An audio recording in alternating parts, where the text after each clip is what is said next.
গেল এক সপ্তাহ ধরে রাজধানীর এভারকেয়ার হাসপাতালে চিকিৎসাধীন বিএনপি চেয়ারপারসন ও ৩ বারের সাবেক প্রধানমন্ত্রী বেগম খালেদা জিয়া। তার সুস্থতা কামনায় সারা দেশেই চলছে দোয়া ও মিলাদ মাহফিল। সাভারে আমিনবাজার ইউনিয়ন ছাত্রদলের আয়োজনে বেগম খালেদা জিয়ার রোগমুক্তি ও সুস্থতা কামনায় দোয়া মাহফিলের আয়োজন করা হয়েছে। এতে উপস্থিত ছিলেন বিএনপি নেতা আমানুল্লাহ আমান। বিএনপির ভারপ্রাপ্ত চেয়ারম্যান খুব দ্রুত দেশে ফিরবেন।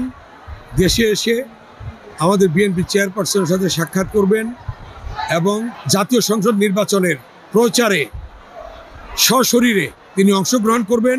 কুমিল্লায় খালেদা জিয়ার রোগমুক্তি কামনায় সপ্তাহব্যাপী দোয়া মাহফিল, কোরআন খতম ও দান সদকা চলছে। বুধবার সকালে এতিম শিক্ষার্থীদের মাঝে ১৬টি ছাগল বিতরণ করা হয়। নেত্রকোনায় বিভিন্ন মাদ্রাসার আলেম উলামা ও ছাত্রদের উদ্যোগে খালেদা জিয়ার সুস্থতা কামনায় দোয়া মাহফিল অনুষ্ঠিত হয়েছে। লালমনিরহাটেও রোগমুক্তি চেয়ে করা হয় দোয়া। এদিকে দেশের কোটি কোটি মানুষের দোয়ায় খালেদা জিয়া দ্রুত সুস্থ হবেন বলে আশা প্রকাশ করেছেন বিএনপি নেতা মীর শরফত আলী সপু। বুধবার শ্রীনগর উপজেলায় এক দোয়া মাহফিলে তিনি এই মন্তব্য করেন। কোটি কোটি লোক খালেদা জিয়ার জন্য দোয়া করছে, নফল রোজা রাখছে, ইবাদত বন্দি করছে, তাহাজ্জুদ নামাজ পড়ছে, সবকিছু। মহান রাব্বুল আলামিন তো আল্লাহ একটি কথা বলেছে, ১০ জন যাকে ভালো বলে আল্লাহ তাকে ভালো বলে।